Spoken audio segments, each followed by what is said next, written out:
আজিৰ প্ৰথম কুৱেশ্যনটো হ'ল কামৰূপৰ কোনজন ৰজা কুমাৰ ৰজা নামেৰে জনাজাত আছিল। যে কামৰূপৰ কোনজন ৰজাক কুমাৰ ৰজা নামেৰে জনা যায়। অপশ্যনসমূহৰ ভিতৰত কাৰেক্ট অপশ্যনটো হ'ল option number B Bhaskar Barman. যে ভাস্কৰ বৰ্মনক কুমাৰ ৰজা নামেৰেও জনা যায়। এতিয়া আহিছো ২ নম্বৰ কুৱেশ্যনটোলৈ।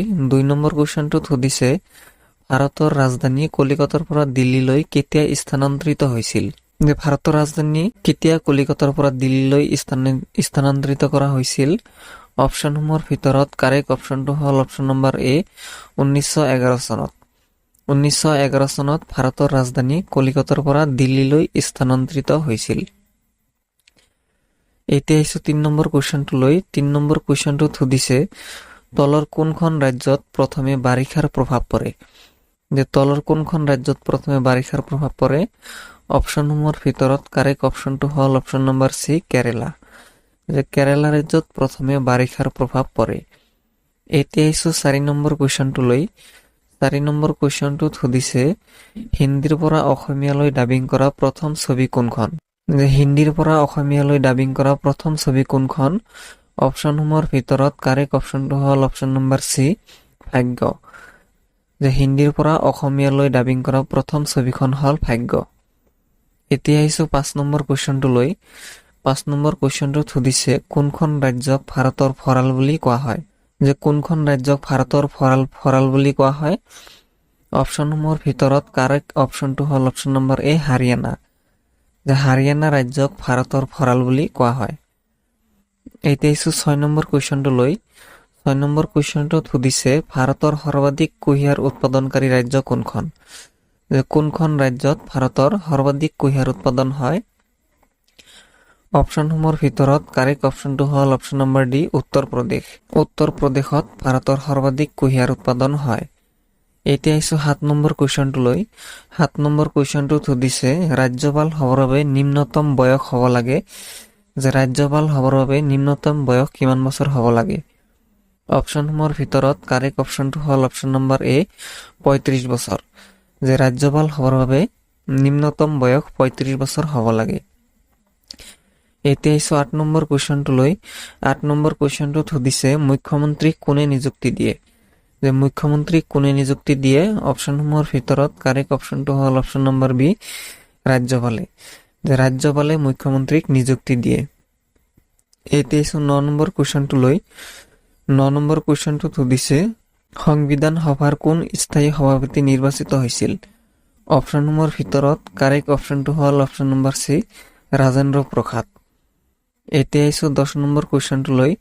১০ নম্বৰ কুৱেশ্যনটোত সুধিছে ভাৰতীয় সংবিধানৰ কোনটো অনুচ্ছেদ সংবিধান সংশোধনীৰ লগত সম্পৰ্কিত। অপশ্যনসমূহৰ ভিতৰত কাৰেক্ট অপশ্যনটো হ'ল অপশ্যন নম্বৰ এ ৩৬৮ অনুচ্ছেদ। এতিয়া আহিছো ১১ নম্বৰ প্ৰশ্নলৈ। প্ৰশ্নটোত সুধিছে অসমীয়া ভাষা উন্নতি সাধিনী সভাৰ জন্ম কেতিয়া হৈছিল। যে অসমীয়া ভাষা উন্নতি সাধিনী সভাৰ জন্ম কেতিয়া হৈছিল। অপশ্যনসমূহৰ ভিতৰত কাৰেক্ট অপশ্যনটো হ'ল অপশ্যন নম্বৰ বি ১৮৮৮ চনত। যে 1888 চনত অসমীয়া ভাষা উন্নতি সাধিনী সভাৰ জন্ম হৈছিল। এতিয়া আহিছো ১২ নম্বৰ কুৱেশ্যনটোলৈ। ১২ নম্বৰ কুৱেশ্যনটোত সুধিছে অসমৰ প্ৰথমটো বিধানসভা সমষ্টিৰ নাম কি। যে অসমৰ প্ৰথম বিধানসভা সমষ্টিৰ নাম কি। অপশ্যনসমূহৰ ভিতৰত কাৰেক্ট অপশ্যনটো হ'ল অপশ্যন নম্বৰ এ ৰতাবাৰী। ৰতাবাৰী হ'ল অসমৰ প্ৰথম বিধানসভা সমষ্টি। এতিয়া আহিছো ১৩ নম্বৰ কুৱেশ্যনটোলৈ। কুৱেশ্যনটোত সুধিছে অসমৰ ডিগবৈ শোধনাগাৰ কিমান চনত স্থাপন হৈছিল। অপশ্যনসমূহৰ ভিতৰত কাৰেক্ট অপশ্যনটো হ'ল অপশ্যন নম্বৰ চি ১৯০১ চনত। যে ডিগবৈ শোধনাগাৰ ১৯০১ চনত স্থাপন হৈছিল। এতিয়া আহিছো ১৪ নম্বৰ কুৱেশ্যনটোলৈ। কুৱেশ্যনটোত সুধিছে অসমৰ প্ৰথমটো কাগজ উদ্যোগ কিমান চনত স্থাপন হৈছিল। যে অসমৰ প্ৰথমটো কাগজ উদ্যোগ কিমান চনত স্থাপন হৈছিল। অপশ্যনসমূহৰ ভিতৰত কাৰেক্ট অপশ্যনটো হ'ল অপশ্যন নম্বৰ এ ১৯৭১ চনত। যে ১৯৭১ চনত অসমৰ প্ৰথমটো কাগজ উদ্যোগ স্থাপন হৈছিল। এতিয়া আহিছো ১৫ নম্বৰ কুৱেশ্যনটোলৈ। ১৫ নম্বৰ কুৱেশ্যনটোত সুধিছে অসমৰ মুঠ ভূমিৰ কিমান শতাংশ বনজ সম্পদে আগুৰি আছে। যে অসমৰ মুঠ ভূমিৰ কিমান শতাংশ বনজ সম্পদে আগুৰি আছে। অপশ্যনসমূহৰ ভিতৰত কাৰেক্ট অপশ্যনটো হ'ল অপশ্যন নম্বৰ বি ৩৫ শতাংশ। যে অসমৰ মুঠ ভূমিৰ 35% বনজ সম্পদে আগুৰি আছে। এতিয়া আহিছোঁ 16 নম্বৰ কুৱেশ্যনটোলৈ। 16 নম্বৰ কুৱেশ্যনটোত সুধিছে ৰাষ্ট্ৰপতি ৰূপৰ পদক লাভ কৰা প্ৰথমজন অসমীয়া পৰিচালকৰ নাম কি? অপশ্যনসমূহৰ ভিতৰত কাৰেক্ট অপশ্যনটো হ'ল অপশ্যন নম্বৰ এ নীপ বৰুৱা। যে ৰাষ্ট্ৰপতিৰ ৰূপৰ পদক লাভ কৰা প্ৰথমজন অসমীয়া হ'ল নীপ বৰুৱা। এতিয়া আহিছোঁ 17 নম্বৰ কুৱেশ্যনটোলৈ। 17 নম্বৰ কুৱেশ্যনটোত সুধিছে অসমৰ ৰাজ্যিক সংগ্ৰহালয় ক'ত অৱস্থিত? যে অসমৰ ৰাজ্যিক সংগ্ৰহালয় ক'ত অৱস্থিত? অপশ্যনসমূহৰ ভিতৰত কাৰেক্ট অপশ্যনটো হ'ল অপশ্যন নম্বৰ চি গুৱাহাটী। যে অসমৰ ৰাজ্যিক সংগ্ৰহালয় গুৱাহাটীত অৱস্থিত। এতিয়া আহিছোঁ 18 নম্বৰ কুৱেশ্যনটোলৈ। 18 নম্বৰ কুৱেশ্যনটোত সুধিছে অসমৰ ৰেচম শিল্প কাৰখানা ক'ত অৱস্থিত? যে অসমৰ ৰেচম শিল্প কাৰখানা ক'ত অৱস্থিত? অপশ্যনসমূহৰ ভিতৰত কাৰেক্ট অপশ্যনটো হ'ল অপশ্যন নম্বৰ এ জাগিৰোড। যে অসমৰ ৰেচম শিল্প কাৰখানাটো জাগিৰোডত অৱস্থিত। এতিয়া আহিছোঁ 19 নম্বৰ কুৱেশ্যনটোলৈ। কুৱেশ্যনটোত সুধিছে সৈনিক স্কুলখন অসমৰ কোন জিলাত অৱস্থিত? যে অসমৰ সৈনিক স্কুলখন কোন জিলাত অৱস্থিত? অপশ্যনসমূহৰ ভিতৰত কাৰেক্ট অপশ্যনটো হ'ল অপশ্যন নম্বৰ চি গোৱালপাৰা। যে সৈনিক স্কুলখন অসমৰ গোৱালপাৰা জিলাত অৱস্থিত। এতিয়া আহিছোঁ 20 নম্বৰ কুৱেশ্যনটোলৈ। 20 নম্বৰ কুৱেশ্যনটোত সুধিছে শৰাইঘাটৰ যুদ্ধৰ মোগল সেনাপতি কি আছিল?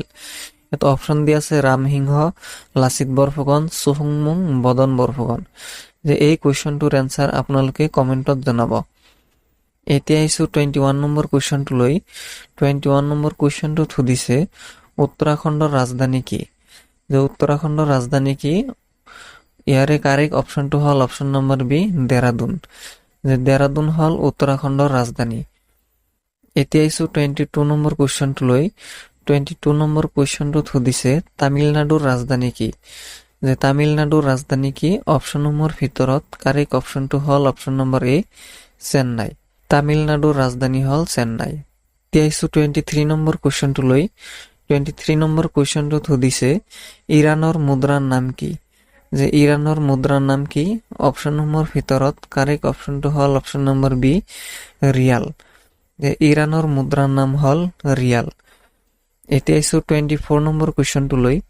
24 নম্বৰ কুৱেশ্যনটোত সুধিছে গ্ৰীচৰ মুদ্ৰাৰ নাম কি? গ্ৰীচৰ মুদ্ৰাৰ নাম কি? অপশ্যনসমূহৰ ভিতৰত কাৰেক্ট অপশ্যনটো হ'ল অপশ্যন নম্বৰ চি ইউৰো। যে গ্ৰীচৰ মুদ্ৰাৰ নাম হ'ল ইউৰো। এতিয়া আহিছোঁ 25 নম্বৰ কুৱেশ্যনটোলৈ।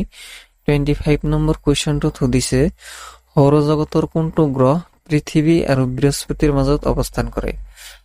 যে পৃথিৱী আৰু বৃহস্পতিৰ মাজত কোনটো গ্ৰহ আছে? অপশ্যনসমূহৰ ভিতৰত কাৰেক্ট অপশ্যনটো হ'ল অপশ্যন নম্বৰ চি মংগল গ্ৰহ।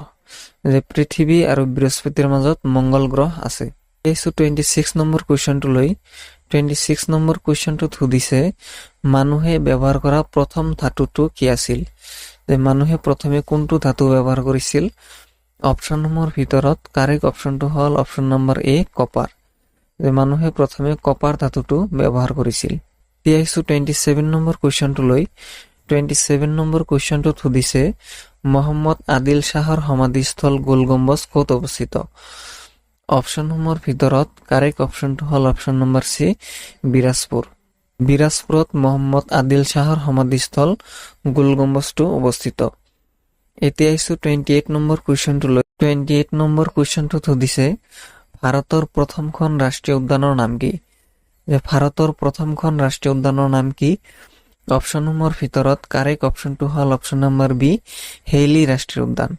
যে ভাৰতৰ প্ৰথমখন ৰাষ্ট্ৰীয় উদ্যানখন হ'ল হেইলি ৰাষ্ট্ৰীয় উদ্যান। এতিয়া আহিছোঁ 29 নম্বৰ কুৱেশ্যনটোলৈ। 29 নম্বৰ কুৱেশ্যনটোত সুধিছে অসম সৰ্বশিক্ষা অভিযান মিছন কেতিয়া প্ৰতিষ্ঠা হৈছিল? যে অসম সৰ্বশিক্ষা অভিযান মিছন কেতিয়া প্ৰতিষ্ঠা হৈছিল? অপশ্যনসমূহৰ ভিতৰত কাৰেক্ট অপশ্যনটো হ'ল অপশ্যন নম্বৰ এ 2001 চনত। যে 2001 চনত অসম সৰ্বশিক্ষা অভিযান মিছন প্ৰতিষ্ঠা হৈছিল। এতিয়া আহিছোঁ 30 নম্বৰ কুৱেশ্যনটোলৈ। 30 নম্বৰ কুৱেশ্যনটোত সুধিছে ভ্ৰাম্যমাণ থিয়েটাৰৰ জনক কোন? যে ভ্ৰাম্যমাণ থিয়েটাৰৰ জনক কোন? অপশ্যনসমূহৰ ভিতৰত কাৰেক্ট অপশ্যনটো হ'ল option number C Achyut Lahkar. যে অচ্যুত লহকৰ হ'ল ভ্ৰাম্যমাণ থিয়েটাৰৰ জনক। এতিয়া আহিছোঁ 31 নম্বৰ কুৱেশ্যনটোলৈ। কুৱেশ্যনটোত সুধিছে অঘৰী আত্মাৰ কাহিনী গ্ৰন্থখনৰ গ্ৰন্থকাৰ কোন? যে অঘৰী আত্মাৰ কাহিনী গ্ৰন্থখনৰ গ্ৰন্থকাৰ কোন? অপশ্যনসমূহৰ ভিতৰত কাৰেক্ট অপশ্যনটো হ'ল অপশ্যন নম্বৰ এ সৈয়দ আব্দুল মালিক। যে সৈয়দ আব্দুল মালিক হ'ল অঘৰী আত্মাৰ কাহিনী গ্ৰন্থকাৰৰ গ্ৰন্থকাৰ। এতিয়া আহিছো 32 নম্বৰ কুৱেশ্যনটোলৈ। কুৱেশ্যনটোত সুধিছে উত্তৰ পূব ভাৰতৰ কোনখন ৰাজ্যক আগতে নেফা বুলি জনা গৈছিল? যে উত্তৰ পূব ভাৰতৰ কোনখন ৰাজ্যক নেফা বুলি জনা গৈছিল? অপশ্যনসমূহৰ ভিতৰত কাৰেক্ট অপশ্যনটো হ'ল option number C Arunachal Pradesh. যে অৰুণাচল প্ৰদেশক আগতে নেফা বুলি জনা গৈছিল। এতিয়া আহিছো 33 নম্বৰ কুৱেশ্যনটোলৈ। কুৱেশ্যনটোত সুধিছে শালস্তম্ভ বংশৰ শেষৰজন ৰজাৰ নাম কি? যে শালস্তম্ভ বংশৰ শেষৰজন ৰজাৰ নাম কি? অপশ্যনসমূহৰ ভিতৰত কাৰেক্ট অপশ্যনটো হ'ল অপশ্যন নম্বৰ ডি ত্যাগ সিংহ। যে শালস্তম্ভ বংশৰ শেষৰজন ৰজা হ'ল ত্যাগ সিংহ। এতিয়া আহিছো 34 নম্বৰ কুৱেশ্যনটোলৈ। 34 নম্বৰ কুৱেশ্যনটোত সুধিছে মানৰ প্ৰথম আক্ৰমণৰ সময়ত আহোমৰ বুঢ়াগোহাঁই কোন আছিল? যে মানৰ প্ৰথম আক্ৰমণৰ সময়ত আহোমৰ বুঢ়াগোহাঁই কোন আছিল? অপশ্যনসমূহৰ ভিতৰত কাৰেক্ট অপশ্যনটো হ'ল option number B Purnananda Burhagohain. মানৰ প্ৰথম আক্ৰমণৰ সময়ত আহোমৰ বুঢ়াগোহাঁই আছিল পূৰ্ণানন্দ বুঢ়াগোহাঁই। এতিয়া আহিছো 35 নম্বৰ কুৱেশ্যনটোলৈ। 35 নম্বৰ কুৱেশ্যনটোত সুধিছে কামাখ্যা মন্দিৰ নিৰ্মাণ কৰা ৰজাজন কোন? যে কামাখ্যা মন্দিৰ কোনে নিৰ্মাণ কৰিছিল? অপশ্যনসমূহৰ ভিতৰত কাৰেক্ট অপশ্যনটো হ'ল অপশ্যন নম্বৰ ডি নৰকাসুৰ। যে নৰকাসুৰে কামাখ্যা মন্দিৰ নিৰ্মাণ কৰিছিল। এতিয়া আহিছো 36 নম্বৰ কুৱেশ্যনটোলৈ। 36 নম্বৰ কুৱেশ্যনটোত সুধিছে বুঢ়া ৰজা খ্যাত আহোম ৰজাজন কোন? যে কোনজন ৰজাক বুঢ়া ৰজা নামেৰে জনা যায়? অপশ্যনসমূহৰ ভিতৰত কাৰেক্ট অপশ্যনটো হ'ল অপশ্যন নম্বৰ এ প্ৰতাপ সিংহ। যে প্ৰতাপ সিংহক বুঢ়া ৰজা নামেৰে জনা যায়। এতিয়া আহিছো 37 নম্বৰ কুৱেশ্যনটোলৈ। 37 নম্বৰ কুৱেশ্যনটোত সুধিছে প্ৰথম অসমীয়া বাতৰি কাকত অৰুণোদয়ৰ প্ৰতিষ্ঠাপক সম্পাদক কোন? যে অৰুণোদয়ৰ প্ৰতিষ্ঠাপক সম্পাদক কোন? অপশ্যনসমূহৰ ভিতৰত কাৰেক্ট অপশ্যনটো হ'ল option number B Nathan Brown. যে অৰুণোদয়ৰ প্ৰতিষ্ঠাপক হ'ল নাথান ব্ৰাউন। যে প্ৰথম অসমীয়া বাতৰি কাকত অৰুণোদয়ৰ প্ৰতিষ্ঠাপক সম্পাদক হ'ল নাথান ব্ৰাউন।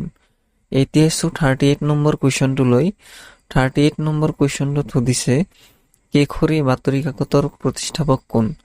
যে কেশৰী বাতৰি কাকতৰ প্ৰতিষ্ঠাপক কোন? অপশ্যনসমূহৰ ভিতৰত কাৰেক্ট অপশ্যনটো হ'ল অপশ্যন নম্বৰ এ লোকমান্য তিলক। কেশৰী বাতৰি কাকতৰ প্ৰতিষ্ঠাপক হ'ল লোকমান্য তিলক। এতিয়া আহিছো 39 নম্বৰ কুৱেশ্যনটোলৈ। 39 নম্বৰ কুৱেশ্যনটোত সুধিছে নেদাৰলেণ্ডৰ ৰাষ্ট্ৰীয় প্ৰতীক কি? যে নেদাৰলেণ্ডৰ ৰাষ্ট্ৰীয় প্ৰতীক কি? অপশ্যনসমূহৰ ভিতৰত কাৰেক্ট অপশ্যনটো হ'ল অপশ্যন নম্বৰ বি সিংহ। যে নেদাৰলেণ্ডৰ ৰাষ্ট্ৰীয় প্ৰতীক হ'ল সিংহ। এতিয়া আহিছো আজিৰ শেষৰ 40 নম্বৰ কুৱেশ্যনটোলৈ। 40 নম্বৰ কুৱেশ্যনটোত সুধিছে তলৰ কোনটো ধাতু পানীত জ্বলি উঠে? যে তলৰ কোনটো ধাতু পানীত জ্বলি উঠে? অপশ্যনসমূহৰ ভিতৰত কাৰেক্ট অপশ্যনটো হ'ল অপশ্যন নম্বৰ চি ছডিয়াম। যে ছডিয়াম ধাতুটো পানীত জ্বলি উঠে। বন্ধুসকল এইকেইটাই আছিল আজিৰ প্ৰশ্ন। তো প্ৰশ্নসমূহ কেনেকুৱা পালে কমেণ্টত জনাব। ভিডিঅ'টো ভাল পালে চেনেলটো ছাবস্ক্ৰাইব কৰিব আৰু ভিডিঅ'টো এটা লাইক কৰি দিব। ধন্যবাদ।